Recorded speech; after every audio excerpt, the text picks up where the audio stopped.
ਸਨਮਾਨਯੋਗ ਗੁਰੂ ਕੀ ਸਾਜੀ ਹੋਈ ਗੁਰੂ ਪਿਆਰੀ ਸੰਗਤ ਜੀ, ਵਾਹਿਗੁਰੂ ਜੀ ਕਾ ਖਾਲਸਾ ਵਾਹਿਗੁਰੂ ਜੀ ਕੀ ਫਤਿਹ। ਸੋ ਅੱਜ ਅਸੀਂ ਦਸਮ ਗ੍ਰੰਥ ਸਾਹਿਬ ਜੀ ਵਿੱਚ ਜੋ ਕਲਗੀਧਰ ਮਹਾਰਾਜ ਜੀ ਨੇ ਸ਼੍ਰੀ ਰਾਮ ਅਵਤਾਰ ਬਾਰੇ ਕਥਾ ਕਹੀ ਹੈ ਕਿ ਗੁਰਸਿੱਖ ਪਿਆਰਿਓ, ਮਾਤਾ ਸੀਤਾ ਜੀ ਦਾ ਸਵੰਬਰ ਉਹ ਕਥਾ ਬਾਰੇ ਲਿਖਿਆ ਹੈ। ਤੇ ਜਦੋਂ ਸ਼੍ਰੀ ਰਾਮ ਚੰਦਰ ਜੀ ਨੇ ਬਹੁਤ ਹੀ ਜਿਹੜੇ ਮਹਾਬਲੀ ਸਨ, ਸ਼ਿਵ ਜੀ ਦਾ ਧਨੁੱਖ ਕੋਈ ਤੋੜ ਨਹੀਂ ਸੀ ਸਕਦਾ, ਤੇ ਉਹ ਗੁਰਸਿੱਖ ਪਿਆਰਿਓ ਸ਼ਿਵ ਜੀ ਦੇ ਧਨੁੱਖ ਨੂੰ ਤੋੜਿਆ। ਕੀ ਸਾਰੀ ਉਹਦੀ ਕਥਾ ਹੈ, ਉਹ 10ਵੇਂ ਪਾਤਸ਼ਾਹ ਜੀ ਨੇ ਆਪਾਂ ਨੂੰ ਦੂਜੇ ਧਰਮਾਂ ਦਾ ਗਿਆਨ ਦੇਣ ਵਾਸਤੇ ਕਿ ਸਾਨੂੰ ਸਮਝ ਆਵੇ ਦੂਸਰੇ ਧਰਮ ਦੇ ਗ੍ਰੰਥਾਂ 'ਚ ਕੀ ਕੀ ਲਿਖਿਆ। ਇਸ ਕਰਕੇ 10ਵੇਂ ਗ੍ਰੰਥ ਵਿੱਚ ਇਹ ਸਾਰੇ ਅਵਤਾਰਾਂ ਦੀ 24 ਅਵਤਾਰਾਂ ਦੀ ਕਥਾ ਲਿਖੀ ਆ। ਆਓ ਆਪਾਂ ਬਿਨਾਂ ਦੇਰੀ ਕੀਤਿਆਂ ਇਹ ਕਥਾ ਹੁਣ ਸ਼ੁਰੂ ਕਰੀਏ। ਗੁਰੂ ਪਿਆਰਿਓ, ਕਲਗੀਧਰ ਮਹਾਰਾਜ ਜੀ ਰਸਾਵਲ ਛੰਦ ਦੇ ਵਿੱਚ ਫਰਮਾਉਂਦੇ ਆ, ਰਚਿਓ ਸੁਯੰਬਰ ਸੀਤਾ ਮਹਾ ਸੁਧ ਗੀਤਾ, ਬਿਦੰਗ ਚਾਰ ਬੈਣੀ ਮ੍ਰਿਗੀ ਰਾਜ ਨੈਣੀ। ਰਾਜਾ ਜਨਕ ਦੀ ਪੁੱਤਰੀ ਸੀਤਾ, ਜਿਹੜੀ ਗੀਤਾ ਦੇ ਵਾਂਗ ਪਵਿੱਤਰ ਸੀ, ਜਿਨ੍ਹਾਂ ਦੇ ਬੋਲ ਬਹੁਤ ਮਿੱਠੇ ਸੀਗੇ। ਮਾਤਾ ਸੀਤਾ ਜੀ ਦੇ ਜਿਹੜੀ ਬਾਣੀ ਆ ਬੜੀ ਮਿੱਠੀ ਸੀਗੀ, ਉਹਨਾਂ ਦੀ ਬੋਲੀ ਹਿਰਦੇ ਨੂੰ ਵਿੰਨ ਦਿੰਦੀ ਸੀਗੀ ਤੇ ਬਹੁਤ ਜ਼ਿਆਦਾ ਮਿੱਠ ਬੋਲੜੇ ਸੁਭਾਅ ਵਾਲੇ ਮਾਤਾ ਸੀਤਾ ਜੀ, ਸੁੰਦਰ ਉਹਨਾਂ ਦਾ ਸਰੂਪ। ਇੱਕ ਦਿਨ ਕੀ ਹੋਇਆ, ਸੁਣਿਓ ਮੋਨ ਨੇਸੰ ਚਤਰ ਚਾਰ ਦੇਸੰ। ਮੁਨੀਸ਼ਵਰ ਵਿਸ਼ਵਾਮਿੱਤਰ ਦੀ ਜਿਹੜੇ ਸਾਰੇ ਦੇਸ਼ਾਂ ਵਿੱਚ ਬੜੇ ਪ੍ਰਸਿੱਧ ਸੀਗੇ, ਉਹਨਾਂ ਨੇ ਸਵੰਬਰ ਦੀ ਬਾਬਤ ਗੱਲ ਸੁਣੀ ਆ। ਸ਼੍ਰੀ ਰਾਮ ਜੀ ਨੂੰ ਨਾਲ ਲੈ ਕੇ ਨਾ ਧਰਮ ਦੀ ਨਗਰੀ ਜਨਕਪੁਰੀ ਨੂੰ ਚੱਲ ਪਿਆ। ਵਿਸ਼ਵਾਮਿੱਤਰ ਨੇ ਕਿਹਾ, ਮਹਾਰਾਜ ਜੀ ਨੇ ਉਹ ਬਚਨ ਦਰਜ ਕੀਤੇ ਨੇ, ਸੁਣੋ ਰਾਮ ਪਿਆਰੇ ਚਲੋ ਸਾਥ ਹਮਾਰੇ, ਸੀਆ ਸਵੰਬਰ ਕੀਨੋ ਨਿਰਪਿੰਗ ਬੋਲ ਲੀਨੋ। ਵਿਸ਼ਵਾਮਿੱਤਰ ਨੇ ਕਿਹਾ, ਹੇ ਪਿਆਰੇ ਰਾਮ ਜੀ ਸੁਣੋ ਜੀ, ਮੇਰੇ ਨਾਲ ਜਨਕਪੁਰੀ ਨੂੰ ਚੱਲੋ, ਕਿਉਂਕਿ ਉੱਥੇ ਸੀਤਾ ਦਾ ਸਵੰਬਰ ਰਚਿਆ। ਮਾਤਾ ਸੀਤਾ ਜੀ ਨੇ ਸਵੰਬਰ ਜਿਹੜਾ ਰਚਿਆ ਸੀਗਾ ਉਹਦੇ ਬਾਰੇ ਦੱਸਿਆ। ਇਸ ਲਈ ਰਾਜਾ ਜਨਕ ਨੇ ਮੈਨੂੰ ਬੁਲਾ ਲਿਆ ਹੈ, ਉੱਥੇ ਤੁਸੀਂ ਚੱਲੋ ਤੇ ਮਾਤਾ ਸੀਤਾ ਜੀ ਨੂੰ ਜਿੱਤ ਕੇ ਲਿਆਓ। ਮੇਰੀ ਕਹੀ ਗੱਲ ਮੰਨ ਲਓ, ਇਹ ਗੱਲ ਦੇ ਨਾਲ ਤੁਹਾਡੀ ਸੋਭਾ ਹੋਰ ਵੀ ਵੱਧ ਜਾਵੇਗੀ। ਭਾਵੇਂ ਸ਼੍ਰੀ ਰਾਮਚੰਦਰ ਅਵਤਾਰ ਹੋਏ ਆ, ਉਹਨਾਂ ਦੀ ਸੋਭਾ ਬਹੁਤ ਜ਼ਿਆਦਾ ਹੈ, ਪਰ ਇਹ ਵਿਸ਼ਵਾਮਿੱਤਰ ਨੇ ਕਿਹਾ ਇਹਦੇ ਨਾਲ ਤੁਹਾਡੀ ਵਡਿਆਈ ਹੋਰ ਵੀ ਵੱਧ ਜਾਵੇਗੀ, ਕਿਉਂਕਿ ਬਲੀ ਪਾਨ ਬਾਂਕੇ ਨੇ ਪਾਤੋ ਪੇਨਾਕੇ। ਆਪਣੇ ਬਲੀ ਤੇ ਬਾਂਕੇ ਹੱਥਾਂ ਨਾਲ ਸੀਆ ਜੀਤ ਆਨੋ ਹਨੋ ਸਰਬ ਦਾਨੋ। ਸ਼ਿਵ ਜੀ ਦੇ ਧਨੁੱਖ ਨੂੰ ਭੰਨ ਤੋੜ ਦਿਓ, ਸੀਤਾ ਨੂੰ ਜਿੱਤ ਲਿਆਓ। ਇਹ ਜਿਹੜਾ ਸ਼ਿਵ ਹੈ ਉਹਦਾ ਧਨੁੱਖ ਉਹਨੂੰ ਤੋੜਨਾ ਆਮ ਬੰਦੇ ਦੇ ਵੱਸ 'ਚ ਨਹੀਂ। ਸੀਤਾ ਨੂੰ ਜਿੱਤ ਲਿਆਓ ਤੇ ਸਾਰੇ ਦੈਂਤਾਂ ਨੂੰ ਮਾਰ ਦਿਓ। ਸ਼੍ਰੀ ਰਾਮਚੰਦਰ ਤੇ ਨਾਲ ਉਹਨਾਂ ਦੇ ਭਰਾ ਲਛਮਣ ਜੀ ਵਿਸ਼ਵਾਮਿੱਤਰ ਦੇ ਨਾਲ ਚਲੇ ਜਾ ਰਹੇ ਨੇ। ਦੋਵਾਂ ਦੀ ਪਿੱਠ ਪਿੱਛੇ ਪੱਥੇ ਸੋਭ ਰਹੇ ਆ। ਮਹਾਰਾਜ ਉਹਨਾਂ ਦੇ ਸਰੂਪ ਬਾਰੇ, ਰੂਪਕ ਅਲੰਕਾਰ ਬਾਰੇ ਦੱਸ ਰਹੇ, ਪੇਸ਼ ਕਰ ਰਹੇ ਆ ਵੀ ਕਿੱਦਾਂ ਦਾ ਸਰੂਪ ਆ। ਦੋਵਾਂ ਦੀ ਜਿਹੜੀ ਪਿੱਠ ਆ ਤੇ ਉਹਦੇ ਪਿੱਛੇ ਪੱਥੇ ਸੋਭ ਰਹੇ ਆ, ਪੱਥਿਆਂ ਵਿੱਚ ਤੀਰ ਨੇ, ਕਿਉਂਕਿ ਜਿੰਨੇ ਵੀ ਦੇਵੀ ਦੇਵਤੇ ਹੋਏ ਆ ਇਹਨਾਂ ਕੋਲ ਹਥਿਆਰ ਆ, ਸਾਰਿਆਂ ਕੋਲੇ। ਦੁਰਗਾ ਮਾਤਾ ਕੋਲ ਆਪਣੇ, ਸ਼ਿਵ ਜੀ ਕੋਲ ਤਰਸ਼ੂਲ ਆ, ਹਨੂਮਾਨ ਦੇ ਕੋਲ ਗਦਾ ਹੈ, ਸ਼੍ਰੀ ਰਾਮਚੰਦਰ ਕੋਲ ਧਨੁੱਖ ਬਾਣ ਆ। ਤਾਂ ਜਿੰਨੇ ਵੀ ਅਵਤਾਰ ਹੋਏ ਆ ਸਾਰਿਆਂ ਦੇ ਕੋਲ ਕੋਈ ਨਾ ਕੋਈ ਆਪਣਾ ਹਥਿਆਰ ਆ। ਤੇ ਸ਼ਾਸਤਰਾਂ ਤੋਂ ਬਿਨਾਂ ਗੱਲ ਵੀ ਨਹੀਂ ਬਣਦੀ। ਸ਼ਾਸਤਰਾਂ ਤੋਂ ਬਿਨਾਂ ਬੰਦਾ ਕਮਜ਼ੋਰ ਜਿਹਾ ਨਜ਼ਰ ਆਉਂਦਾ, ਚਾਹੇ ਬਲੀ ਕਿੱਡਾ ਹੋਵੇ। ਤੇ ਕਮਜ਼ੋਰ ਬੰਦੇ ਕੋਲ ਸ਼ਾਸਤਰ ਹੋਵੇ ਤੇ ਉਹ ਫਿਰ ਵਧੀਆ ਬਲੀ ਨਜ਼ਰ ਆਉਂਦਾ, ਉਹ ਤੋਂ ਸਾਰੇ ਡਰਦੇ ਆ। ਜਨਕਪੁਰੀ ਪਹੁੰਚ ਗਏ, ਉੱਥੇ ਜਾ ਕੇ ਇਹਨਾਂ ਨੂੰ ਬੜੀ ਖੁਸ਼ੀ ਹੋਈ ਆ। ਉਹਨਾਂ ਸਨਮਾਨ ਦੇ ਸਹਿਤ ਉੱਚੀ ਜਗ੍ਹਾ ਤੇ ਬਿਠਾ ਲਿਆ। ਸ਼ਹਿਰ ਦੀਆਂ ਜਿਹੜੀਆਂ ਸੀ ਬੀਬੀਆਂ ਉੱਥੇ ਇਕੱਠੀਆਂ ਹੋਈਆਂ, ਉਹਨਾਂ ਨੇ ਦੇਖਿਆ ਸ਼੍ਰੀ ਰਾਮਚੰਦਰ ਜੀ ਦਾ ਬੜਾ ਸੋਹਣਾ ਸਰੂਪ ਆ। ਸ਼੍ਰੀ ਰਾਮਚੰਦਰ ਜੀ ਸਰੂਪ ਕਰਕੇ ਬੜੇ ਸੋਹਣੇ ਸੀਗੇ। ਪੁਰੰਗ ਨਾਰ ਦੇਖੈ ਸਹੰ ਕਾਮ ਲੇਖੈ, ਰਿਪੰਗ ਸੱਤਰ ਜਾਣੈ ਸਿਦੰਗ ਸਾਧ ਮਾਨੈ। ਸਾਰੀਆਂ ਨੇ ਔਰਤਾਂ ਨੇ ਵੇਖ ਕੇ ਕਿਹਾ, ਉਹ ਦੇਖੋ ਇਹ ਜਿਹੜੇ ਆਏ ਹੋਏ ਨੇ ਸ਼੍ਰੀ ਰਾਮ ਜੀ, ਇਹਨਾਂ ਦਾ ਸਰੂਪ ਕਿੰਨਾ ਸੋਹਣਾ, ਸਾਧੂ ਵਰਗਾ, ਕਿਸੇ ਸੰਤਾਂ ਵਰਗਾ ਸਰੂਪ ਆ ਇਹਨਾਂ ਦਾ। ਇਹ ਰਾਜਕੁਮਾਰ ਨੇ। ਜਦੋਂ ਆਪਾਂ ਕਿਸੇ ਵੀ ਸੁੰਦਰਤਾ ਨੂੰ ਵੇਖਦੇ ਹਾਂ, ਸਰੂਪ ਨੂੰ ਵੇਖਦੇ ਹਾਂ, ਆਪਾਂ ਕਈ ਵਾਰ ਉਹਦੇ ਵਿੱਚ ਇੰਨਾ ਖੁੱਭ ਜਾਂਦੇ ਹਾਂ, ਆਪਾਂ ਨੂੰ ਸੁੱਧ ਨਹੀਂ ਰਹਿੰਦੀ, ਬੁੱਧ ਨਹੀਂ ਰਹਿੰਦੀ। ਇੱਦਾਂ ਸ਼੍ਰੀ ਰਾਮ ਚੰਦਰ ਜੀ ਦੇ ਸਰੂਪ ਨੂੰ ਕਲਗੀਧਰ ਮਹਾਰਾਜ ਜੀ ਕਹਿੰਦੇ ਤੁਸੀਂ ਜਾਣਨਾ ਹੈ, ਕਿਉਂਕਿ ਅਵਤਾਰਾਂ ਦੀ ਆਪਦੀ ਸੋਭਾ ਹੁੰਦੀ ਹੈ। ਯੁੱਗਾਂ ਯੁੱਗਾਂ ਵਿੱਚ ਵਾਹਿਗੁਰੂ ਪਰਮੇਸ਼ਰ ਨੇ ਅਵਤਾਰ ਧਾਰਨ ਕੀਤੇ ਆ। ਸ਼੍ਰੀ ਰਾਮ ਚੰਦਰ ਜੀ ਮਰਿਆਦਾ ਪੁਰਸ਼ੋਤਮ ਨੇ, ਮਰਿਆਦਾ ਸਿਖਾਉਣ ਲਈ ਆਏ ਸੀਗੇ ਵੀ ਮਰਿਆਦਾ ਕੀ ਹੁੰਦੀ ਆ। ਇਹਨਾਂ ਨੇ ਸਾਰਿਆਂ ਨੂੰ ਮਰਿਆਦਾ ਹੀ ਸਿਖਾਈ ਆ। ਸ਼੍ਰੀ ਕ੍ਰਿਸ਼ਨ ਜੀ ਲੀਲਾ ਪੁਰਸ਼ੋਤਮ ਨੇ, ਉਹਨਾਂ ਦੀਆਂ ਕਾਫੀ ਲੀਲਾਵਾਂ ਉਹਨਾਂ ਨੇ ਕੀਤੀਆਂ ਨੇ। ਤਾਂ ਉਸ ਤੋਂ ਬਾਅਦ ਆਪਾਂ ਵੇਖਦੇ ਹਾਂ ਜਿਹੜੇ ਅਵਤਾਰ ਆ ਉਹ ਆਏ, ਸਮਾਂ ਪਾ ਕੇ ਚਲੇ ਗਏ, ਜਿੰਨੇ ਵੀ ਅਵਤਾਰ ਆਏ, ਪਰ ਇਹਨਾਂ ਨੇ ਆਪਣੇ ਸਮੇਂ ਵਿੱਚ ਜਿਹੜੇ ਕੌਤਕ ਕੀਤੇ ਆ ਉਹਨਾਂ ਬਾਰੇ ਗੁਰੂ ਸਾਹਿਬ ਜੀ ਜਾਣਕਾਰੀ ਕਲਗੀਧਰ ਜੀ ਦੇ ਰਹੇ ਆ, ਉਹਦੇ ਬਾਰੇ ਸਾਨੂੰ ਦੱਸਣਾ ਕਰ ਰਹੇ ਆ। ਇਹ ਗੱਲਾਂ ਤਾਂ ਤੁਹਾਨੂੰ ਸਪਸ਼ਟ ਕਰਨੀਆਂ ਪੈਂਦੀਆਂ ਕਿ ਕਿਤੇ ਤੁਹਾਡੇ ਮਨ ਦੇ ਵਿੱਚ ਦੂਜੇ ਧਰਮ ਪ੍ਰਤੀ ਨਫ਼ਰਤ ਨਾ ਪੈਦਾ ਹੋਵੇ, ਸਗੋਂ ਆਪਾਂ ਦੂਜੇ ਧਰਮਾਂ ਦਾ ਸਤਿਕਾਰ ਕਰੀਏ ਤੇ ਇਹਨਾਂ ਦੇ ਧਰਮ ਵਿੱਚ ਜੋ ਵੀ ਹੈ ਉਹਦੇ ਬਾਰੇ ਸਾਨੂੰ ਥੋੜ੍ਹੀ ਬਹੁਤੀ ਸਮਝ ਆਵੇ। ਜਿਹੜੀ ਪੂਜਾ ਹੈ ਉਹ ਅਕਾਲ ਕੀ ਹੋਈ ਆ, ਪਰਚਾ ਸ਼ਬਦ ਕਾ ਤੇ ਦੀਦਾਰ ਖਾਲਸੇ ਕਾ। ਇਹ ਤਾਂ ਕੋਈ ਸ਼ੱਕ ਹੀ ਨਹੀਂ ਵੀ ਕਲਗੀਧਰ ਮਹਾਰਾਜ ਪਰਮਾਤਮਾ ਨੂੰ ਉਹਦੀ ਬੰਦਗੀ ਕਰਨ ਵਾਸਤੇ ਸਾਨੂੰ ਕਹਿ ਰਹੇ ਆ। ਪਰ ਦੂਜੇ ਧਰਮਾਂ ਬਾਰੇ ਵੀ ਸਮਝ ਹੋਣੀ, ਇਹ 24 ਅਵਤਾਰਾਂ ਦੀ ਕਥਾ ਲਿਖਣੀ ਸ਼੍ਰੀ ਦਸਮ ਗ੍ਰੰਥ ਸਾਹਿਬ ਜੀ ਵਿੱਚ, ਇਹ ਇਸੇ ਕਰਕੇ ਹੀ ਹੈ ਕਿ ਅਸੀਂ ਵਾਹਿਗੁਰੂ ਪਰਮੇਸ਼ਰ ਦੇ ਯੁੱਗਾਂ ਯੁੱਗਾਂ 'ਚ ਜਿਹੜੇ ਅਵਤਾਰ ਹੋਏ ਨੇ ਉਹਨਾਂ ਦੇ ਕੌਤਕਾਂ ਬਾਰੇ ਵੀ ਜਾਣ ਸਕੀਏ। ਤਾਂ ਇਸ ਤਰ੍ਹਾਂ ਫਿਰ ਰਾਮ ਜੀ, ਲਛਮਣ ਜੀ ਵਿਸ਼ਵਾਮਿੱਤਰ ਦੇ ਨਾਲ ਜਨਕਪੁਰੀ ਪਹੁੰਚ ਗਏ ਨੇ। ਉੱਥੇ ਜਦੋਂ ਸਰੂਪ ਦੇਖਿਆ ਨਾ ਸਾਰਿਆਂ ਨੇ ਸ਼੍ਰੀ ਰਾਮ ਚੰਦਰ ਜੀ ਦਾ, ਨਿਸਾ ਚੰਦ ਜਾਣਿਓ, ਕਈਆਂ ਨੇ ਤਾਂ ਇਹਨਾਂ ਨੂੰ ਰਾਤ ਦੇ ਚੰਦਰਮਾ ਵਰਗਾ ਜਾਣਿਆ। ਰਾਤ ਨੂੰ ਜਦੋਂ ਚੰਦਰਮਾ ਨਿਕਲਦਾ, ਚੰਦ ਨਿਕਲਦਾ, ਕਿੰਨਾ ਸੋਹਣਾ ਲੱਗਦਾ। ਇੱਦਾਂ ਸ਼੍ਰੀ ਰਾਮ ਚੰਦਰ ਜੀ ਦਾ ਸਰੂਪ ਤੇ ਦਿਨ ਨੇ ਸੂਰਜ ਰੂਪ ਕਰਕੇ ਇਹਨਾਂ ਨੂੰ ਮੰਨਿਆ। ਜਿਹੜੀ ਰਾਤ ਆ ਉਹਨੇ ਕਿਹਾ ਚੰਦਰਮਾ ਨੇ, ਦਿਨ ਆ ਦਿਨ ਨੇ ਕਿਹਾ ਸੂਰਜ ਰੂਪ ਨੇ, ਗਣਾ ਨੇ ਰੁਦਰ ਰੂਪ ਸਮਝਿਆ ਇਹਨਾਂ ਨੂੰ, ਦੇਵਤਿਆਂ ਨੇ ਇੰਦਰ ਰੂਪ ਕਰਕੇ ਦੇਖਿਆ। ਸੁਤੰਗ ਬ੍ਰਹਮ ਜਾਣਿਓ, ਵੇਦਾਂ ਨੇ ਬ੍ਰਹਮ ਰੂਪ ਇਹਨਾਂ ਨੂੰ ਜਾਣਿਆ ਤੇ ਪੰਡਤਾਂ ਨੇ ਦਿਜੰਗ ਬਿਆਸ ਮਾਨਿਓ, ਪੰਡਤਾਂ ਨੇ ਬਿਆਸ ਦਾ ਰੂਪ ਇਹਨਾਂ ਨੂੰ ਮੰਨਿਆ।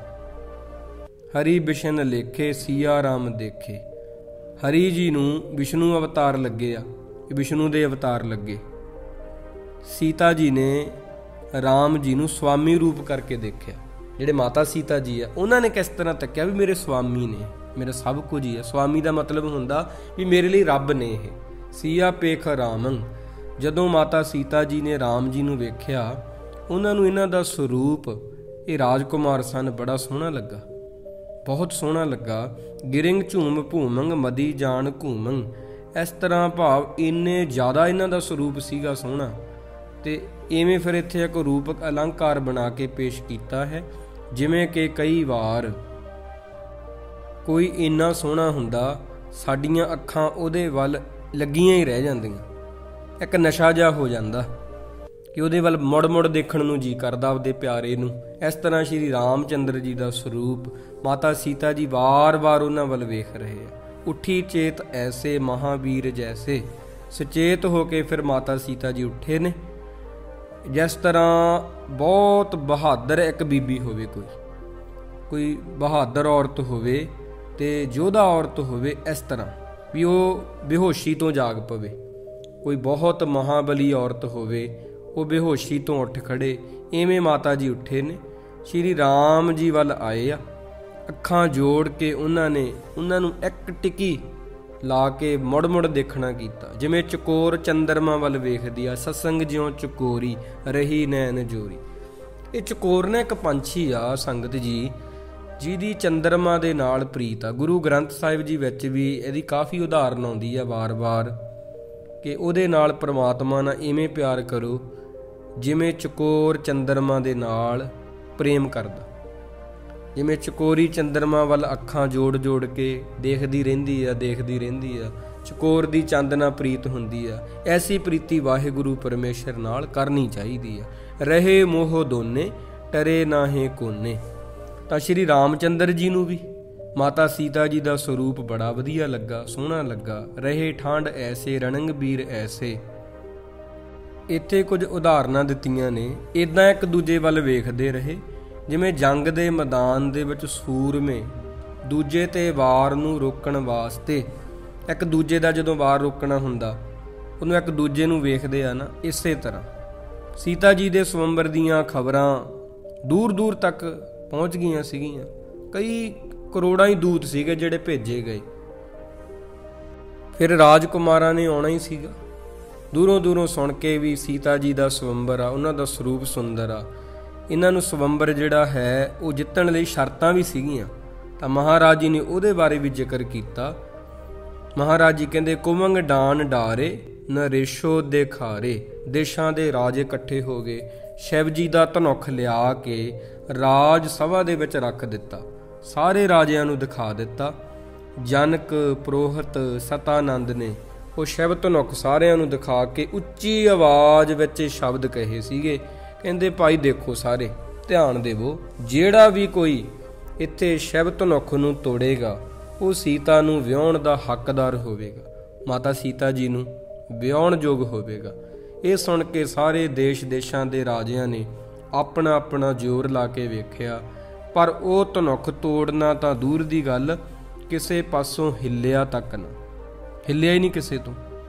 ਇੰਨਾ ਭਾਵ ਜ਼ੋਰ ਹੀ ਨਹੀਂ ਸੀਗਾ ਕਿਸੇ ਵਿੱਚ ਉੱਥੇ। ਬਾਕੀ ਕਰਨੀ ਜਿਹੜੀ ਹੋਣੀ ਆ ਪਰਮਾਤਮਾ ਦੀ, ਸੰਜੋਗ ਵਿਜੋਗ ਦੋਏ ਕਾਰ ਚਲਾਵੇ। ਨਾਨਕ ਸਤਿਗੁਰ ਤਿਨਾ ਮਿਲਾਇਆ ਜਿਨ੍ਹਾਂ ਧੁਰੇ ਪਿਆ ਸੰਜੋਗ। ਜਿਹਦੇ ਨਾਲ ਜਿਹਦੇ ਸੰਜੋਗ ਜੁੜਨੇ ਆ ਉਹਦੇ ਨੇ ਜੁੜਨੇ ਆ ਨਾ, ਤਾਂ ਉਹ ਕਿਵੇਂ ਦੂਜਾ ਕੋਈ ਚੁੱਕ ਸਕਦਾ। ਰਾਜਕੁਮਾਰ ਆਏ ਵੱਖ-ਵੱਖ ਦੇਸ਼ਾਂ ਦੇ, ਉਹਨਾਂ ਨੇ ਬੜਾ ਜ਼ੋਰ ਲਾਇਆ, ਬਹੁਤ ਕੁਝ ਕੀਤਾ, ਹਿੱਲਿਆ ਤੱਕ ਵੀ ਨਹੀਂ। ਤੋੜਨ ਦੀ ਗੱਲ ਤਾਂ ਦੂਰ ਹੀ ਰਹੀ। ਮਾਤਾ ਸੀਤਾ ਜੀ ਰਾਜਕੁਮਾਰੀ ਨੇ, ਤੇ ਰਾਜਕੁਮਾਰੀ ਨੂੰ ਜੇ ਕੋਈ ਜਿੱਤਣਾ ਚਾਹੁੰਦਾ, ਜਨਕ ਦੇ ਪ੍ਰੋਹਤ ਸਤਾਨੰਦ ਨੇ ਕਿਹਾ ਕਿ ਭਾਈ ਫਿਰ ਉਹਨੂੰ ਆਪਣਾ ਜ਼ੋਰ ਦਿਖਾਉਣਾ ਪਵੇਗਾ ਸਭਾ ਦੇ ਵਿੱਚ ਸਾਰਿਆਂ ਦੇ ਸਾਹਮਣੇ। ਕਿਉਂਕਿ ਇਹੀ ਸ਼ਰਤ ਕਿਉਂ ਰੱਖੀ ਗਈ ਸੰਗਤ ਜੀ, ਸੋਚਣ ਵਾਲੀ ਗੱਲ ਆ। ਮਾਤਾ ਸੀਤਾ ਜੀ ਦਾ ਵਿਆਹ ਉਸੇ ਰਾਜਕੁਮਾਰ ਨਾਲ ਕੀਤਾ ਜਾਊਗਾ ਜਿਹੜੇ ਮਹਾਬਲੀ ਯੋਧੇ ਆ, ਜਿਨ੍ਹਾਂ ਵਿੱਚ ਬਹੁਤ ਜ਼ਿਆਦਾ ਜ਼ੋਰ ਹੈ। ਤਾਂ ਜ਼ੋਰ ਨੂੰ ਪਰਖਣ ਵਾਸਤੇ ਸੀਗੀ ਇਹ ਪ੍ਰੀਖਿਆ ਸੀਗੀ। ਤਾਂ ਵਾਰੀ-ਵਾਰੀ ਕਰਕੇ ਉੱਥੇ ਕੋਈ ਇੱਕ ਰਾਜਕੁਮਾਰ ਥੋੜੀ ਸੀ। ਰਮਾਇਣ ਦੇ ਵਿੱਚ ਵੀ ਤੁਸੀਂ ਵੇਖ ਸਕਦੇ ਹੋ ਬੜੇ ਸਾਰੇ ਮੁਕਟਧਾਰੀ ਰਾਜਕੁਮਾਰ ਉੱਥੇ ਆਏ ਸੀਗੇ।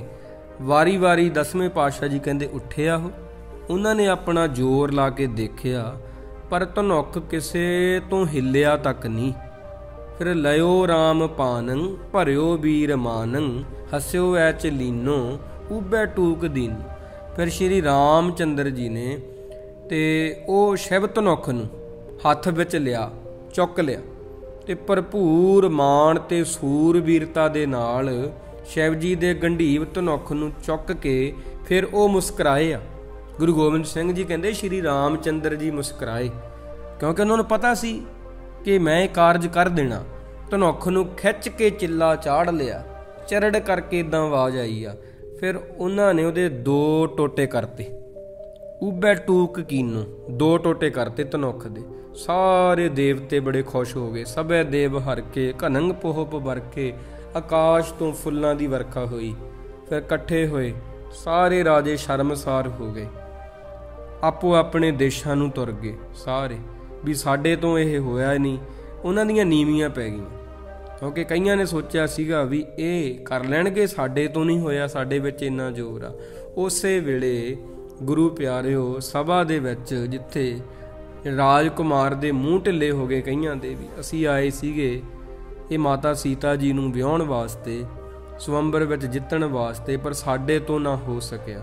ਸਵੰਬਰ ਦੇ ਅਰਥ ਹੁੰਦੇ ਆ ਸਵੈਂਵਰ, ਆਪਣੇ ਆਪ ਵਰ ਚੁਣਨਾ, ਆਪਣੇ ਆਪ ਵਰ ਚੁਣਨਾ। ਪਹਿਲਾਂ ਰਾਜਕੁਮਾਰੀਆਂ ਦੇ ਹੁੰਦੇ ਸੀਗੇ, ਫਿਰ ਗੁਰਸਿੱਖ ਪਿਆਰਿਓ ਭਾਵਕਤਾ ਵਿੱਚ ਆ ਕੇ ਰਾਜਕੁਮਾਰੀਆਂ ਕਈ ਵਾਰ ਵਰ ਦੀ ਚੋਣ ਗਲਤ ਕਰ ਲੈਂਦੀਆਂ ਸੀਗੀਆਂ।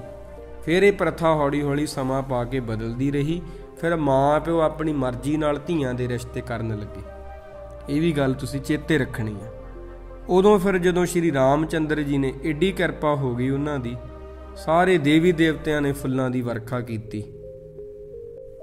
ਰਾਜੇ ਦਾ ਇੱਥੋਂ ਤੱਕ ਤੇ ਪ੍ਰੋਹਤਾਂ ਦਾ ਇਹ ਵੀ ਕਹਿਣਾ ਕਈ ਗ੍ਰੰਥਾਂ ਦੇ ਵਿੱਚ, ਰਮਾਇਣ ਦੇ ਵਿੱਚ ਵੀ ਇਹ ਗੱਲ ਤੁਹਾਨੂੰ ਮਿਲ ਜੂਗੀ ਗੁਰੂ ਪਿਆਰਿਓ, ਕਿ ਕੁਝ ਦੈਂਤ ਵੀ ਸਰੀਰ ਧਾਰ ਕੇ ਆ ਗਏ ਸੀ ਮਨੁੱਖ ਦਾ ਰਾਜੇ ਬਣ ਕੇ, ਕਿ ਅਸੀਂ ਮਾਤਾ ਸੀਤਾ ਜੀ ਨੂੰ ਇਹ ਸਵੰਬਰ ਵਿੱਚੋਂ ਜਿੱਤਣਾ ਹੀ ਜਿੱਤਣਾ।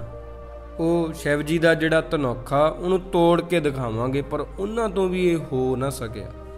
ਫਿਰ ਰਾਜੇ ਨੇ ਕਿਹਾ ਸਭਾ ਦੇ ਵਿੱਚ ਕਿ ਇੱਥੇ ਇੱਕ ਵੀ ਯੋਧਾ ਨਹੀਂ ਹੈਗਾ, ਇੱਕ ਵੀ ਯੋਧਾ ਨਹੀਂ ਹੈਗਾ ਜਿਹੜਾ ਇਹ ਕਰ ਸਕੇ।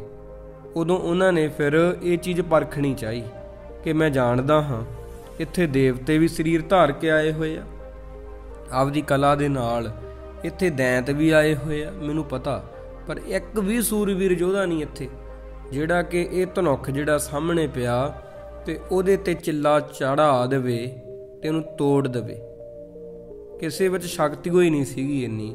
ਤਾਂ ਇਹ ਅਵਤਾਰਾਂ ਦੀ ਇੱਕ ਕਲਾ ਹੁੰਦੀ ਹੈ, ਇੱਥੋਂ ਪਤਾ ਲੱਗਦਾ। ਸੀਗੇ ਤਾਂ ਉੱਥੇ ਦੈਂਤ ਵੀ ਸੀਗੇ, ਤਾਂ ਉੱਥੇ ਦੇਵਤੇ ਵੀ, ਕਿੰਨਾ ਕੁਝ ਸੀਗਾ, ਪਰ ਅਵਤਾਰਾਂ ਦੀ ਜਿਹੜੀ ਗੱਲ ਹੁੰਦੀ ਆ ਵੱਖਰੀ ਹੁੰਦੀ ਹੈ। ਅਵਤਾਰ ਹੀ ਹੁੰਦੇ ਆ, ਤੇ ਭਾਵੇਂ ਵਾਹਿਗੁਰੂ ਪਰਮੇਸ਼ਰ ਦਾ ਇਹ ਅੰਤ ਨਹੀਂ ਪਾ ਸਕਦੇ ਅਵਤਾਰ ਵੀ, ਪਰ ਗੁਰਸਿੱਖ ਪਿਆਰਿਓ ਇਹਨਾਂ 'ਚ ਕਲਾ ਹੁੰਦੀ ਆ, ਸ਼ਕਤੀ ਹੁੰਦੀ ਆ। ਤਾਂ ਉਹਨਾਂ ਨੇ ਸ਼੍ਰੀ ਰਾਮ ਚੰਦਰ ਜੀ ਨੇ ਮੁਸਕਰਾਏ, ਕਿਉਂਕਿ ਉਹਨਾਂ ਲਈ ਕੰਮ ਹੱਸੇ ਕਿਉਂ, ਮੁਸਕਰਾਏ ਕਿਉਂ ਕਿ ਜਿਹੜਾ ਕੰਮ ਦੂਜਿਆਂ ਲਈ ਇੰਨਾ ਔਖਾ ਹੈ ਉਹ ਵਾਹਿਗੁਰੂ ਵੱਲੋਂ ਭੇਜੇ ਅਵਤਾਰਾਂ ਲਈ ਬੜਾ ਸੌਖਾ ਹੁੰਦਾ। ਜਿਵੇਂ ਹੁਣ ਗੁਰੂ ਪਿਆਰਿਓ ਆਪਾਂ ਵੇਖਦੇ ਹਾਂ ਦੁਨੀਆ ਦੇ ਵਿੱਚ ਕਿੱਡੇ ਕਿੱਡੇ ਕੰਮ, ਸੂਰਜ ਚੜ੍ਹਦਾ ਫਿਰ ਛਿਪਦਾ ਵੀ ਹੈ ਸ਼ਾਮ ਨੂੰ, ਏਡੇ ਵੱਡੇ ਵੱਡੇ ਕੰਮ ਪਰਮਾਤਮਾ ਕਰਦਾ। ਅਸੀਂ ਇਹ ਕਰ ਨਹੀਂ ਸਕਦੇ, ਪਰ ਹਾਂ ਥੋੜ੍ਹੀ ਜਿਹੀ ਕਰਮਾਂ ਦੀ ਜਗ੍ਹਾ ਜਿਹੜੇ ਕੰਮ ਅਸੀਂ ਕਰ ਸਕਦੇ ਉਹ ਵੀ ਜੇ ਵਾਹਿਗੁਰੂ ਸਾਨੂੰ ਸਾਹ ਦੇਵੇ ਤਾਂ ਅਵਤਾਰਾਂ ਕੋਲ ਕੋਈ ਸ਼ਕਤੀ ਹੁੰਦੀ ਆ ਜਿਹਦੇ ਕਰਕੇ ਉਹਨਾਂ ਨੂੰ ਪਤਾ ਹੁੰਦਾ ਕਿ ਅਸੀਂ ਇਹ ਕੰਮ ਕਰ ਹੀ ਲੈਣਾ। ਉੱਥੇ ਫਿਰ ਸਭਾ ਦੇ ਵਿੱਚ ਅੱਗੇ ਆਪ ਜੀ ਸੁਣੋ, ਬੜੀ ਸੁੰਦਰ ਗਾਥਾ ਹੈ। ਮਹਾਰਾਜ ਜੀ ਕਿਵੇਂ ਕਹੀ ਜਾਂਦੇ ਆ, ਤਬੈ ਰਾਜ ਕੰਨਿਆ ਤੇ ਇਹ ਲੋਕ ਧੰਨਿਆ। ਉਸੇ ਵੇਲੇ ਰਾਜਕੁਮਾਰੀ ਰਾਜਪੁੱਤਰੀ ਸੀਤਾ ਜੀ ਜੋ ਤਿੰਨਾਂ ਲੋਕਾਂ ਵਿੱਚ ਧੰਨ ਨੇ, ਮਹਾਰਾਜ ਕਹਿੰਦੇ ਤੇ ਇਹ ਲੋਕ ਧੰਨਿਆ।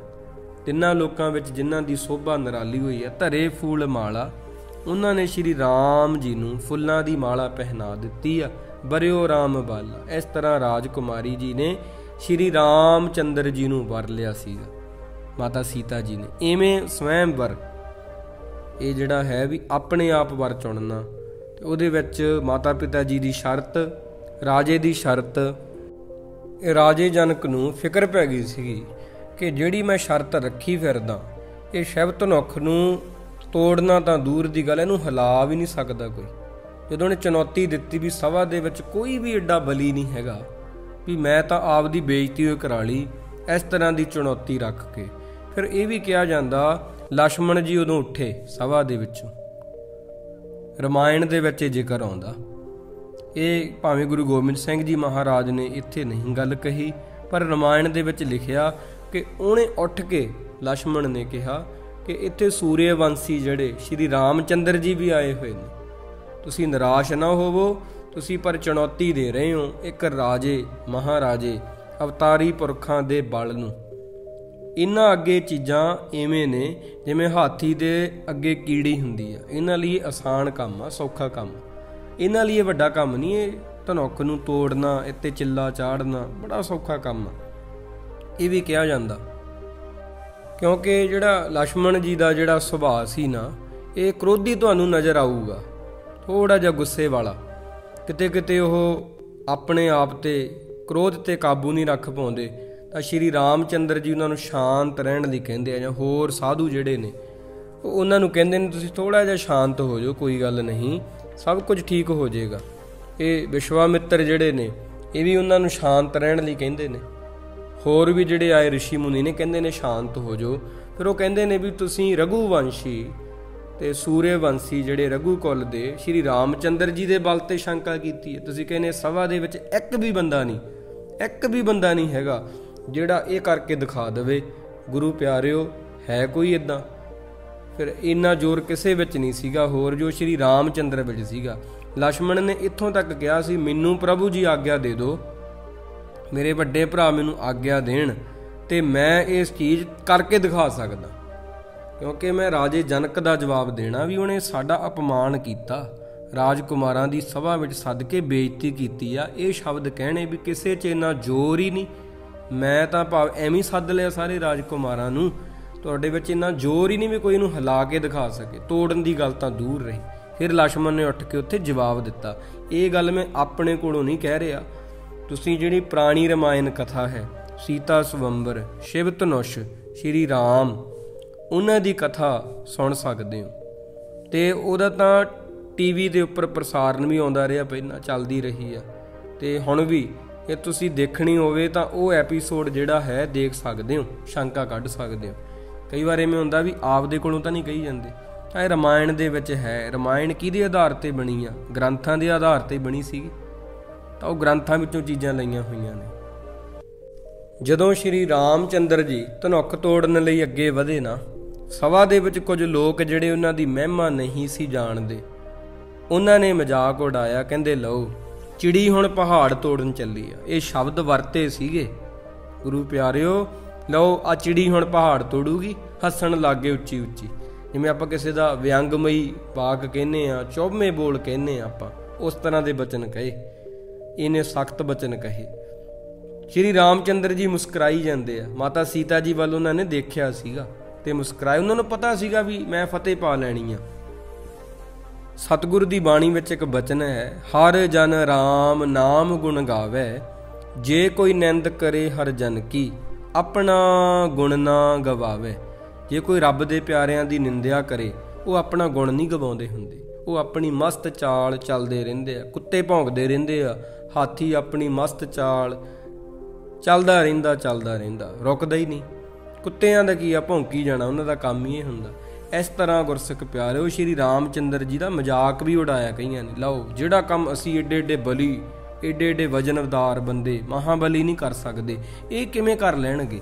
ਕਿਉਂਕਿ ਉਹ ਜਾਣਦੇ ਨਹੀਂ ਹੈਗੇ ਵੀ ਸ਼੍ਰੀ ਰਾਮ ਚੰਦਰ ਜੀ ਅਵਤਾਰ ਨੇ। ਬਸ ਇਹ ਫਰਕ ਆ, ਉਹ ਜਾਣਦੇ ਨਹੀਂ, ਉਹਨਾਂ ਨੇ ਮਹਿਮਾ ਨਹੀਂ ਜਾਣੀ ਉਹਨਾਂ ਦੀ। ਉੱਥੇ ਜਿਹੜੇ ਰਾਜਕੁਮਾਰੀਆਂ ਰਾਣੀਆਂ ਸੀਗੀਆਂ, ਉਹਨਾਂ ਦੇ ਬਚਨ ਵੀ ਸੁਣ ਲਓ। ਉਹ ਕਹਿਣ ਲੱਗੀਆਂ, ਏਡੇ ਮਹਾਬਲੀ ਯੋਧੇ ਨਹੀਂ ਹਿਲਾ ਸਕੇ ਧਨੁੱਖ ਨੂੰ, ਇਹ ਪੁਸ਼ਪ ਫੁੱਲ ਵਰਗਾ ਰਾਜਕੁਮਾਰ ਕਿਵੇਂ ਹਿਲਾ ਦੂਗਾ? ਇਹ ਤਾਂ ਬੜਾ ਕੋਮਲ ਜਿਹਾ ਹੈ, ਇਹ ਤਾਂ ਬੜਾ ਛੋਟਾ ਲੱਗਦਾ ਸਾਨੂੰ, ਉਮਰ ਵੀ ਇਹਦੀ ਬੜੀ ਨਿਆਣੀ ਲੱਗਦੀ। ਸ਼੍ਰੀ ਰਾਮ ਚੰਦਰ ਜੀ ਨੂੰ ਸ਼ਬਦ ਕਹੇ, ਪਰ ਉਹ ਨਹੀਂ ਸੀ ਜਾਣਦੇ। ਗੁਰਸਿੱਖ ਪਿਆਰਿਓ, ਜਿਹਦੇ ਤੇ ਪ੍ਰਮਾਤਮਾ ਦੀ ਕਿਰਪਾ ਹੋਵੇ ਉਹ ਕੁਝ ਵੀ ਕਰ ਸਕਦਾ। ਕੁਝ ਵੀ ਤੋਂ ਭਾਵ ਕੁਝ ਵੀ ਹੋ ਸਕਦਾ। ਜੇ ਰੱਬ ਚਾਹਵੇ ਨਾ, ਉਹ ਵੀ ਹੋ ਸਕਦਾ ਜਿਹੜਾ ਬੰਦੇ ਨੇ ਕਦੇ ਸੋਚਿਆ ਨਹੀਂ ਹੁੰਦਾ, ਉਹ ਕਰ ਸਕਦਾ। ਪੱਥਰਾਂ ਵਿੱਚ ਵੀ ਉਹ ਕੀੜੇ ਨੂੰ ਰਿਜ਼ਕ ਦਿੰਦਾ। ਦੇਖੋ ਤੁਸੀਂ, ਪਾਣੀ 'ਚ ਰਹਿਣ ਵਾਲੇ ਜੀਆਂ ਤੱਕ ਰਿਜ਼ਕ ਪਹੁੰਚਾਉਂਦਾ। ਗੁਰਸਿੱਖ ਪਿਆਰਿਓ, ਕੀ ਨਹੀਂ ਕਰ ਸਕਦਾ ਪਰਮਾਤਮਾ? ਤਾਂ ਇਹ ਸ਼ੰਕਾਵਾਦੀ ਲੋਕਾਂ ਨੇ ਇੱਦਾਂ ਗੱਲਾਂ ਕੀਤੀਆਂ। ਕੁਝ ਲੋਕਾਂ ਨੇ ਕਿਹਾ ਦੇਖੋ ਕੀ ਹੁੰਦਾ, ਅੱਗੇ ਦੇਖੋ ਕੀ ਹੁੰਦਾ। ਰਹੋ ਵਿਚਾਰ। ਇਸ ਤਰ੍ਹਾਂ ਸ਼੍ਰੀ ਰਾਮ ਜੀ ਨੇ ਮਾਤਾ ਸੀਤਾ ਜੀ ਦੇ ਨਾਲ, ਉਹਨਾਂ ਦਾ ਸਵੰਬਰ ਜਿਹੜਾ ਸੀ ਜਿੱਤਣ ਤੋਂ ਬਾਅਦ, ਜਿਣੀ ਰਾਮ ਸੀਤਾ ਸੁਣੀ ਸਰਾਉਣ ਰਾਮੰ, ਇਹ ਗੱਲ ਜਦੋਂ ਪਰਸਰਾਮ ਨੇ ਜਿਸ ਵੇਲੇ ਕੰਨਾਂ ਦੇ ਨਾਲ ਸੁਣੀ ਨਾ, ਅੱਗੇ ਉਹਨਾਂ ਦੀ ਕਥਾ ਵੀ ਆਉਂਦੀ ਆ। ਕਹਾ ਜਾਤ ਭਾਖਿਓ ਰਹੋ ਰਾਮ ਠਾਡੇ, ਲੱਖੋ ਆਜ ਕੈਸੇ ਭਏ ਵੀਰ ਗਾਢੇ। ਉਹ ਕ੍ਰੋਧ ਦੇ ਨਾਲ ਭਰ ਗਏ ਪੂਰੇ। ਉਹਨਾਂ ਨੇ ਅਸਤਰ ਸ਼ਸਤਰ ਹੱਥਾਂ ਵਿੱਚ ਫੜ ਲਏ। ਉੱਥੇ ਆ ਗਏ ਜਿੱਥੇ ਸਵੰਬਰ ਇਹ ਜਿੱਤਿਆ ਸੀਗਾ ਸ਼੍ਰੀ ਰਾਮ ਚੰਦਰ ਜੀ ਨੇ। ਕਹਿੰਦੇ, ਹੇ ਰਾਮ ਕਿੱਥੇ ਜਾਂਦਾ ਹੈ, ਖੜਾ ਰਹੋ ਤਾਂ ਕਿ ਮੈਂ ਅੱਜ ਦੇਖ ਲਵਾਂ ਕਿਸ ਤਰ੍ਹਾਂ ਦੇ ਤੁਸੀਂ ਬਹਾਦਰ ਯੋਧੇ। ਕੁਝ ਗ੍ਰੰਥਾਂ ਵਿੱਚ ਇਹ ਵੀ ਲਿਖਿਆ ਵੀ ਕਹਿਣ ਲੱਗੇ, ਤੂੰ ਆਪਣਾ ਪਰਿਚੈ ਨਹੀਂ ਦਿੱਤਾ ਰਾਜਕੁਮਾਰ, ਤੂੰ ਹੈ ਕੌਣ? ਤੇ ਸ਼੍ਰੀ ਰਾਮ ਚੰਦਰ ਜੀ ਵਿੱਚ ਬੜੀ ਨਿਮਰਤਾ। ਕਹਿਣ ਲੱਗੇ, ਤੁਸੀਂ ਭਗਵਾਨ ਪਰਸ਼ੂਰਾਮ। ਰਾਜੇ ਜਨਕ ਨੇ ਵੀ ਮੱਥਾ ਟੇਕਿਆ, ਹੋਰਾਂ ਰਿਸ਼ੀਆਂ ਨੇ ਵੀ ਉਹਨਾਂ ਨੂੰ ਮੱਥਾ ਟੇਕਿਆ ਵੀ ਜਿਹੜਾ ਭਗਵਾਨ ਹੋਵੇ ਉਹਨੂੰ ਤਾਂ ਆਪਣੇ ਭਗਤ ਦੀ ਪਛਾਣ ਹੁੰਦੀ ਹੋਈ ਆ। ਭਗਵਾਨ ਨੂੰ ਤਾਂ ਕੁਝ ਦੱਸਣ ਦੀ ਲੋੜ ਹੀ ਨਹੀਂ ਹੁੰਦੀ, ਉਹਦੀ ਪਹੁੰਚ ਤਾਂ ਸਾਡੇ ਦਿਲਾਂ ਤੱਕ ਹੁੰਦੀ ਆ। ਤਾਂ ਸ਼੍ਰੀ ਰਾਮ ਚੰਦਰ ਜੀ ਨੇ ਬੜੇ ਸਨਿਮਰ ਹੋ ਕੇ ਕਿਹਾ ਕਿ ਤੁਹਾਨੂੰ ਤਾਂ ਸਭ ਕੁਝ ਪਤਾ ਚਾਹੀਦਾ, ਤੁਸੀਂ ਭਗਵਾਨ ਪਰਸ਼ੂਰਾਮ ਹੋ। ਹਾਂ, ਇਹਨਾਂ ਦੇ ਬਚਨ ਬੜੇ ਮਿੱਠੇ ਸੀਗੇ, ਪਰ ਉਹ ਕ੍ਰੋਧ ਨਾਲ ਭਰੇ ਹੋਏ ਸੀਗੇ। ਤਾਂ ਅੱਗੇ ਮਹਾਰਾਜ ਸੱਚੇ ਪਾਤਸ਼ਾਹ ਜੀ ਇਸ ਤਰ੍ਹਾਂ ਫਿਰ ਕਹਿਣ ਲੱਗੇ ਅਗਲੀ ਕਥਾ। ਫਿਰ ਅੱਗੇ ਜਿਹੜਾ ਰਾਜਾ ਜਨਕ ਸੀਗਾ, ਉਹਨੇ ਦੱਸਿਆ ਕਿ ਇਹ ਰਾਜੇ ਦਸ਼ਰਥ ਦੇ ਦੋਨੋਂ ਪੁੱਤਰ ਨੇ, ਰਾਜਕੁਮਾਰ ਨੇ, ਸ਼੍ਰੀ ਰਾਮ ਤੇ ਸ਼੍ਰੀ ਲక్ష్మణ ਨੇ। ਪਰ ਜਿਹੜਾ ਪਰਸ਼ੂਰਾਮ ਸੀਗਾ ਨਾ, ਤੇ ਉਹਦਾ ਗੁੱਸਾ ਅਸਮਾਨ ਨੂੰ ਛੂਹ ਗਿਆ। ਉਹ ਕਹਿੰਦਾ ਕਿ ਮਿੱਠੇ ਮਿੱਠੇ ਬਚਨਾਂ ਨਾਲ ਇਹ ਗੱਲਾਂ ਨਹੀਂ ਹੋਣੀਆਂ, ਮਿੱਠੇ ਮਿੱਠੇ ਬਚਨਾਂ ਦੇ ਨਾਲ ਮੇਰਾ ਗੁੱਸਾ ਨਹੀਂ ਸ਼ਾਂਤ ਹੋਣਾ। ਮੈਨੂੰ ਇਉਂ ਦੱਸੋ, ਮੈਂ ਬੈਠਾ ਬੰਦਗੀ ਕਰ ਰਿਹਾ ਸੀਗਾ ਇੱਕ ਪਹਾੜ 'ਤੇ, ਤਪ ਕਰ ਰਿਹਾ ਸੀਗਾ, ਉੱਥੇ ਮੇਰੀ ਬੰਦਗੀ ਭੰਗ ਕੀਤੀ ਆ। ਸ਼ਿਵ ਦਾ ਧਨੁੱਖ ਕਿਹਨੇ ਤੋੜਿਆ? ਕੌਣ ਆ ਉਹ? ਮੈਨੂੰ ਦੱਸੋ, ਉਹਦਾ ਨਾਂ ਦੱਸੋ ਮੈਨੂੰ ਹੁਣੇ। ਮੈਂ ਬਦਲਾ ਲੈਣ ਆਇਆ। ਮੇਰੇ ਸ਼ਿਵ ਭਗਵਾਨ ਦਾ ਜਿਹੜਾ ਹੈ ਧਨੁੱਖ ਤੋੜਿਆ ਕਿਹਨੇ? ਦੁਰਸਾਹਸ ਕੀਤਾ ਇਹ। ਸ਼੍ਰੀ ਰਾਮ ਚੰਦਰ ਜੀ ਕਹਿਣ ਲੱਗੇ, ਦੇਖੋ ਜੀ ਪਰਸ਼ੂਰਾਮ ਜੀ, ਤੁਹਾਡੇ ਸੇਵਕ ਤੋਂ ਬਿਨਾਂ ਕੌਣ ਇਹ ਸਾਹਸ ਕਰ ਸਕਦਾ? ਕਿਹਦੇ ਵਿੱਚ ਇੰਨਾ ਜ਼ੋਰ ਹੋ ਸਕਦਾ? ਜਿਹੜਾ ਤੁਹਾਨੂੰ ਮੰਨਦਾ ਹੋਏਗਾ ਉਹੀ ਸ਼ਿਵ ਜੀ ਦਾ ਧਨੁੱਖ ਤੋੜ ਸਕਦਾ ਨਾ, ਦੂਜਾ ਤਾਂ ਕੋਈ ਤੋੜ ਹੀ ਨਹੀਂ ਸਕਦਾ। ਤਾਂ ਪਰ ਉਹ ਪਰਸ਼ੂਰਾਮ ਜੀ ਬੜੇ ਕ੍ਰੋਧ ਨਾਲ ਭਰੇ ਹੋਏ ਰਾਜੇ ਜਨਕ ਨੂੰ ਕਹਿੰਦੇ, ਮੈਂ ਤੇਰੀ ਸਾਰਾ ਰਾਜ ਭਾਗ ਤਬਾਹ ਕਰ ਦੂੰਗਾ। ਵਿਸ਼ਵਾਮਿੱਤਰ ਨੂੰ ਵੀ ਕੁਝ ਅਪਸ਼ਬਦ ਕਹੇ।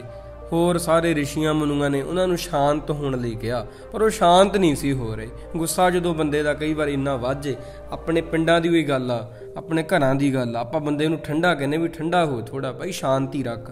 ਕਿੱਥੇ ਉਹ ਸ਼ਾਂਤ ਨਹੀਂ ਹੁੰਦਾ ਕਈ ਵਾਰ ਬੰਦਾ। ਇਹ ਚੀਜ਼ਾਂ ਫਿਰ ਇੱਕਦਮ ਨਹੀਂ ਨਾ ਰੁਕਦੀਆਂ। ਉਹਨੂੰ ਠੰਡਾ ਕਰ ਰਹੇ ਆ ਸਾਰੇ, ਸ਼ਾਂਤ ਕਰ ਰਹੇ ਆ, ਪਰ ਉਹ ਹੋ ਨਹੀਂ ਰਹੇ। ਅੱਗੇ ਦੀ ਵਾਰਤਾਲਾਪ ਕਲਗੀਧਰ ਜੀ ਨੇ ਇਉਂ ਦੱਸੀ ਹੈ ਜੀ। ਪਰਸ਼ੂਰਾਮ ਜੀ ਹੁਣ ਕੀ ਕਹਿੰਦੇ ਨੇ ਵੀ ਜਿੱਥੇ ਵੀ ਉਹ ਅਪਰਾਧੀ ਹੈ, ਪਰਸ਼ੂਰਾਮ ਵਾਚ ਕਲਗੀਧਰ ਜੀ ਨੇ ਲਿਖਿਆ, ਤੋ ਤਮ ਸਾਚ ਲਖੋ ਮਨ ਮੈਂ ਪ੍ਰਭ ਜੋ ਤੁਮ ਰਾਮ ਅਵਤਾਰ ਕਹਾਓ। ਕਹਿੰਦੇ ਜਿੱਥੇ ਵੀ ਭਾਈ ਉਹ ਅਪਰਾਧੀ ਛੁਪਿਆ ਹੋਇਆ ਹੈ ਨਾ, ਉਹਨੂੰ ਕੱਢੋ ਬਾਹਰ। ਜਨਕ ਰਾਜੇ ਨੂੰ ਕਿਹਾ, ਵਿਸ਼ਵਾਮਿੱਤਰ ਨੂੰ, ਉਹ ਸਹੰਸਰ ਬਾਹੂ ਵਾਂਗ ਮੇਰਾ ਦੁਸ਼ਮਣ ਆ, ਇਹਨੂੰ ਮਾਰਨਾ ਆ ਜਿਹਨੇ ਸ਼ਿਵ ਦਾ ਧਨੁੱਖ ਤੋੜਿਆ।